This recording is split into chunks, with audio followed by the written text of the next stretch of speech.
Chapter 9. The Fallen. I recoil from the things I saw in those woods. Bone picked clean, ribs like thin fingers grasping coiled brambles, skulls nailed to trees screaming in dread silence. A silence where black winds howled, a dirge played out on hollow white flutes and echoed by helplessly grinning jaws. Until then I had seen only flashes, glimpses of something from the corner of my eye. I had yet to see the veil drawn. Once seen, the true immensity of death cannot be forgotten. Death clings to you. It is close now, easy to touch if I wanted, but I must tell my tale. The deeper we went between those ancient trees, the more distinct my sense of dread became. A group of legionaries led us, some of the few who had escaped Arminius's trap.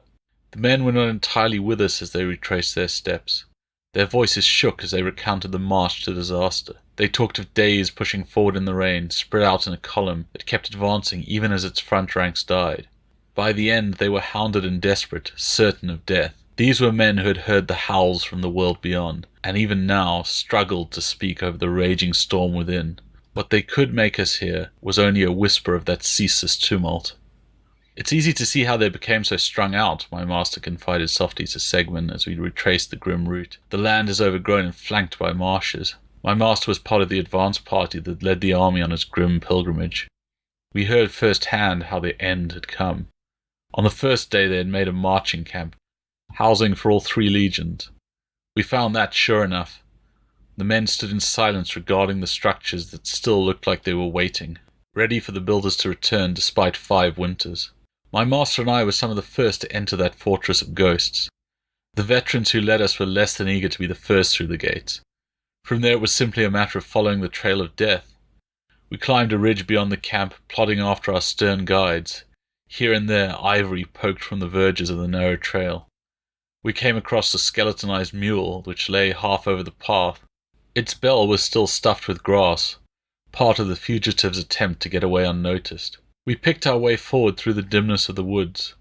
Bird song echoed all about us, but I heard the storm gathering below those superficial sounds of life. There was no mistaking the end of the trail when we reached it. Varus had made his last stand in a clearing, hoping to hold off the end on the best ground he could find, a final bid to hold out for help that would never come.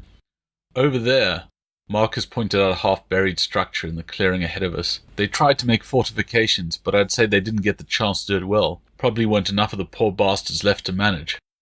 Marcus looked to his left, and the pale-faced veteran standing next to him nodded. The man didn't seem inclined to speak. Wind rippled through the undergrowth, and I caught sight of more bones strewn beneath. The growth that covered the clearing was rich, and all the surrounding trees seemed unnaturally verdant, as if they had supped well on the slaughter. The shadows bunched thick below the surface of the greenery, like flickering smoke, reminding me of the shapes that flickered in the torches around Appius's pit, or the darkness that had swallowed my eye. We stood for a long while, waiting for more soldiers to catch up with us before advancing on the ramshackle camp. New growth had sprung up in the crumbling fortifications, thicker even than the foliage on the margins of the clearing. Nature had reclaimed much of the site already, but there was no hiding the pale memorials of piled bones. The man to our left began to shudder. It was his first sob that drew my eye to him. "This is where Cassius fell," the man murmured. "They must have moved his body." Segmen reached out and gripped the man's shoulder. The man pointed.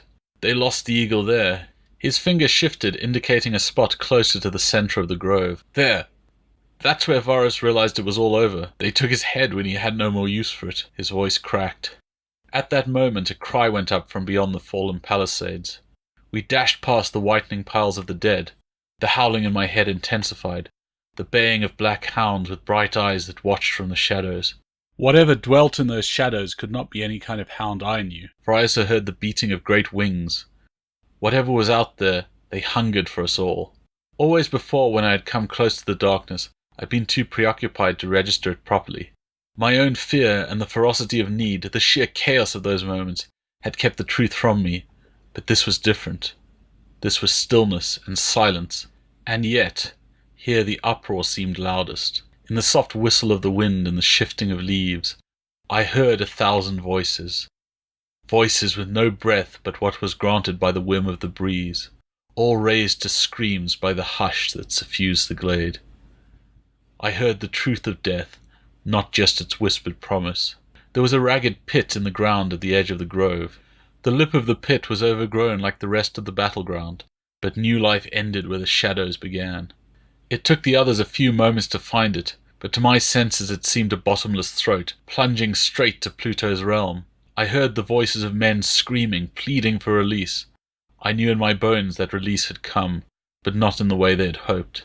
A little way past the pit stood a low altar of raw stone. The trees about it were decorated with the skulls of those who died there. Ghosts floated round the skull, flitting through the dappled light, trapped by the rocks that had once dripped with their blood. Long winters and hard rains had not yet shaken them free from the cracks in the pitted grey sandstone. I scented blood I had no right to smell, and a metallic taste stole over my tongue. "It's okay, boy," Marcus assured me. He rubbed behind my ear to quiet my whines. "They held those they took in these pits," the pale veteran said. "I ran, but I heard the screams as our first brothers died." He swallowed hard. "The priests sang songs to their gods. I can still remember. No human throat could make such sounds. I found it hard not to take some of the man's fear as my own. My rear legs shook and I wanted to urinate." Segman looked at the soldier. His jaw tightened. "Those throats will be under our heels soon enough," he promised. We kept exploring the site.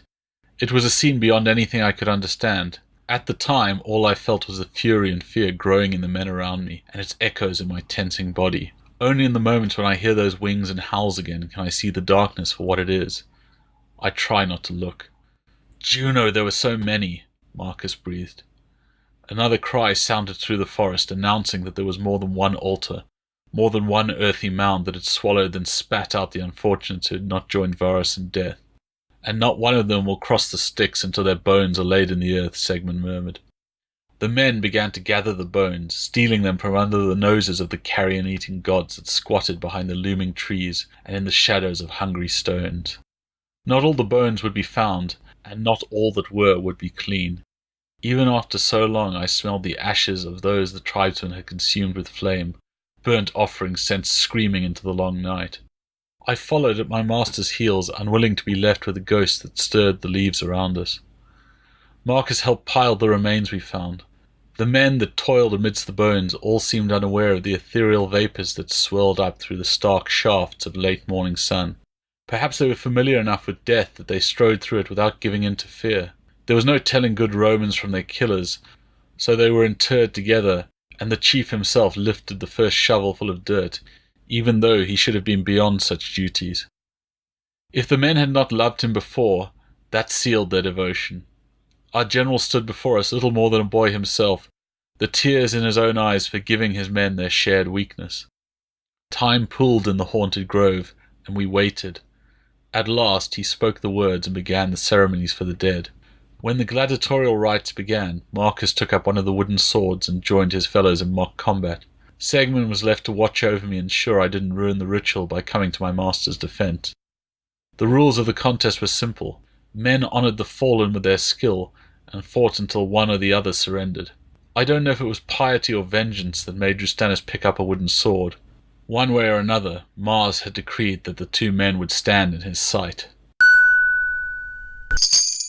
Segman had his feet firmly planted to hold me in place, and the rope he'd wound about my neck burned me, cutting off my breath so I could barely cry out. No one looked in my direction. They were too focused on the fight in front of them. Blood oozed from minor wounds on both men. Each cut and bruise had been dearly bought, and the men around me held their breath to see who might make it through the other's elaborate guard to land another blow. The interplay was not as quick as it had been. The wooden sword blades were ragged and worn nearly halfway through. Everyone knew the battle had gone on too long, but neither man would yield, so the combat couldn't end. "You needn't draw this out." Drustanus wiped the blood from his broken lip with the back of his offhand.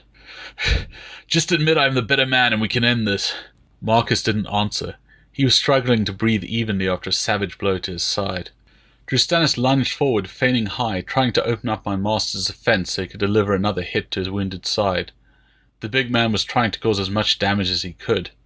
The hatred he directed at my master was still palpable. Marcus anticipated the move and ducked below the first blow, bringing his own weapon up to absorb the heavier strike.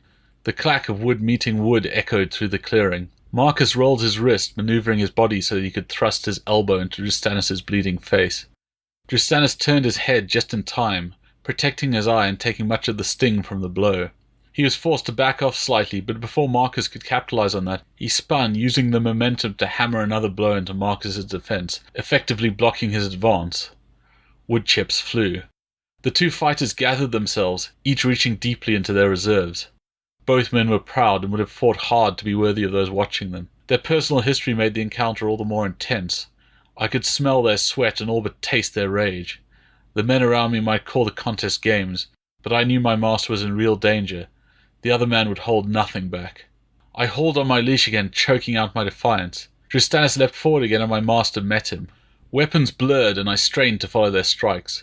Drustanus cut at my master's side. A twitch of his blade diverted the attack and became a thrust, which in turn was countered and followed up with another savage hack. More than once I was sure my master would be hit, only to see him miraculously avoid a blow and return it with vicious precision. Finesse eventually gave way to brutality. Heavy blows that spoke of the increasing exhaustion of both men. Their blades locked and they strove against each other, their muscles straining. My master gave ground slowly, the wound in his side taking its toll. "I'm no green recruit to be butchered and left in your wake, Atratinus," Drustanus growled. "Or did you imagine that I would be easy to cut down as poor Spurius?" The Decurio's eyes flickered in my direction. "Your cur seems keen enough to help you. Have you ever won a fight without him, I wonder?" Drustanus's knee hit hard into my master's thigh, causing him to sag slightly. "Tell me, murderer, is the beast even much use since it lost an eye?" Marcus's forehead snapped forward, catching Drustanus on the bridge of his nose. There was an ominous crack and the big cavalryman fell back, blood streaming from his face. That should have been the end of any reasonable combat, but Drustanus kept his weapon up despite the pain, and no one could call the combat over without one of the fighters yielding. Mars must have his due. "Perhaps you'll talk less now," Marcus panted. Drustanus looked up, the lower part of his face streaming, and bellowed a war cry. White teeth flashed in the dark blood that covered his mouth. He took the wooden sword in two hands and rained down blows on my master. Marcus parried each hacking blow with consummate skill, but he was forced to give ground. The ferocity of Drustanus's attack could not be maintained for long, but it didn't have to be. Marcus's ragged blade gave with a sudden crack. There was enough force left in the blow to throw Marcus back out of the circle of men, effectively bringing the combat to an end. Drustanus held his battered sword. "Glory of Mars!" he bellowed, and the men around him took up the cry. My master was forgotten in the exultant calls, and the bloody victor was mobbed by his brothers. "I assume we can get back to fighting this campaign more sensibly now." Segmund held out a hand for Marcus, and my master took it with his left. The broken sword still dangled limply from his right hand. Marcus looked at his exuberant opponent. "I can't deny he's always the man he thinks he is," he said, and gave a slight groan. "Who cares what he is?" Segmund asked. "All I saw was a pair of stubborn fools. Do you suppose that Mars was impressed by this display?" Marcus chuckled, then winced and held his side. "I've never known him to be put off by a little blood." We won no great victories in the forest. Not even the small triumphs afforded Steratinus and our cavalry, but it was very different men who left the Teutoburg than had entered. We'd all glimpsed, if only briefly, the grim aftermath of defeat. Every man there knew it might have been his bones cast into that communal grave. We'd buried brothers and friends, all made indistinguishable from the barbarians by time and the forest that had consumed them. There was resolve in the men's eyes now, resolve for vengeance, resolve that they would not lie down in the dark, dark woods. The main army rejoined the cavalry units and pushed south. All resistance crumbled before us, but I felt frustration in the men around me, not joy. The tribesmen refused to offer proper battle, and the farther they drew us into the wild woods, the more the men grumbled. The legions had a new resolve, but they also had a growing wariness. I think I was not alone in hearing the voices from the hungry pits, and seeing pale figures in the morning mists. Success was sweet enough, but we played for steep and bitter odds. One misstep, and our fate was clear. The last of the tribesmen faded before us, melting back into their woods. My master and I led the way with the other scouts. We were able to follow, but not hold them to any kind of decisive battle. With no solid resistance, we advanced seeking our true enemy. Segmund had his ways of making those we captured talk. Soon we were tracking Arminius and his growing army, but he proved as elusive as the Bructeri had been. Weeks passed in pursuit. Then, at last, there was an opportunity for attack. "Why do they offer battle now?" Marcus asked. Perhaps they're tired of running. We've pushed them back for the whole season. It's only natural they would fight at some point, Seguin argued. My master pulled himself up onto his horse and looked over the unit he had been given to lead into the hastily planned assault. Scouts turned to chargers at a word. You know what I mean, Segman. They've chosen flat ground to fight on. They're practically begging for this charge. They spent so long avoiding a fight, now this. It's too good to be true. You speak to the chiefs. Do they not think this strange? Segman shook his head. We are not commanded by stupid men, Marcus. Of course there is a possibility this is an ambush of some kind. We've marched for weeks without proper engagement. Arminius was inevitably going to choose his ground when facing us. We can't control that, but at least this way we have a chance to face him. If the cavalry can hold him on the field long enough for us to bring in the infantry, this could be a decisive victory. Segman grinned widely. Make the summer worthwhile, eh? Marcus glanced beyond the thin screen of trees to the waiting ranks of tribesmen. There's dangers out there too. We shouldn't focus only on the advantage of open ground. They are not so far from the tree line, and the marshland might present a problem. It is ever the way of the Germans to use the ground against us, Segman said. The higher-ups have considered it. I'm surprised they had time, Marcus commented. The haste is understandable, Marcus. Germanicus wants an engagement. If Arminius was standing at the gates of Tartarus, we'd march to meet him. Rome will have her revenge. There's little point in having a scout you don't listen to, Segman, Marcus countered. For now you're a soldier, my friend, and soldiers do as they are ordered. Marcus looked as though he might say more, but the first horns had begun to blow.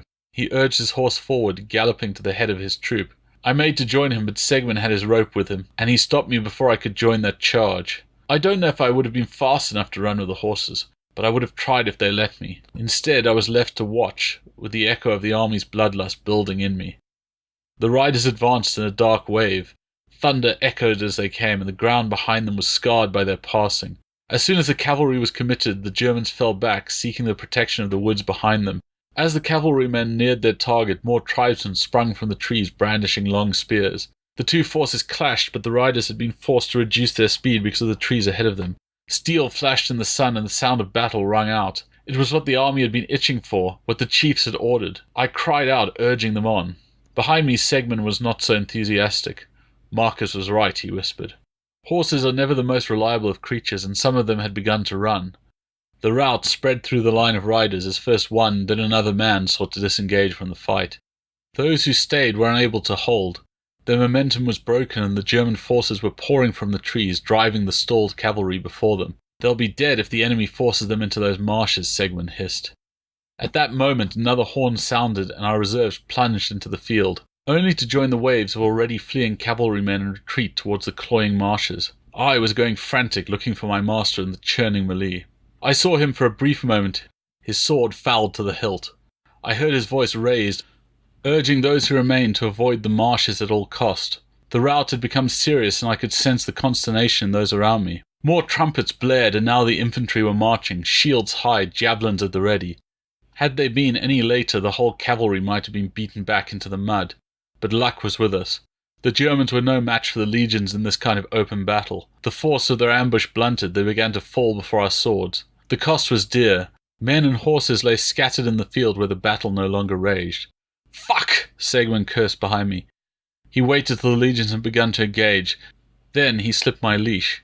"Go find him, boy. Make sure he's all right." I bounded forward.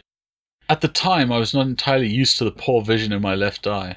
My senses usually compensated, but in the furor of battle I was quickly disorientated. The coppery smell of blood was all around me. The clash of metal, the screams. It left me locked in the semi-darkness of my own skull, groping forward for any sign of Marcus in the charnel house around me. My heartbeat became a quick rhythm, a tune reaching a frantic crescendo. Black mud rose slick through my pores. Here and there pale faces watched the overcast sky from beneath mud-smeared helms. One fallen man reached me, crying a name I could not recognize. I made his slow death all the quicker, and loped onwards, skirting the thrashing throng until I came upon my master. Marcus was one of the few who had managed to keep his horse. The beast bled freely from a dozen wounds, but it still spun at his command and allowed him to lash out with his blade and split the skull of another German spearman. Marcus was grim as ever, and I don't think he saw me when I first arrived. It was only when I drove one of his opponents into the mud from behind that he registered me. The horse's hooves finished off the prone man, and Marcus leaned down to slice another throat, while at the same time avoiding the thrust of an iron-tipped spear. "Ferox, stay back!" he cried. I ignored the warning and came on. even as he grimaced at a deep gouge in his thigh from an ill-aimed spear. I made the spearman pay for his effrontery, then danced away from the horse's hooves. More horns sounded in the distance, and I let out a howl in answer, a primal call welcoming the darkness I could see hovering around us through my dead eye. More hooves were approaching, and some of my master's squad joined us. The efforts of the infantry had paid off, and it was the tribesmen's turn to run. Men don't outrun horses and hounds for long, and we made them pay for their retreat. But as soon as they had the cover of the trees, Arminius's army melted away once more, leaving us to lick deep wounds.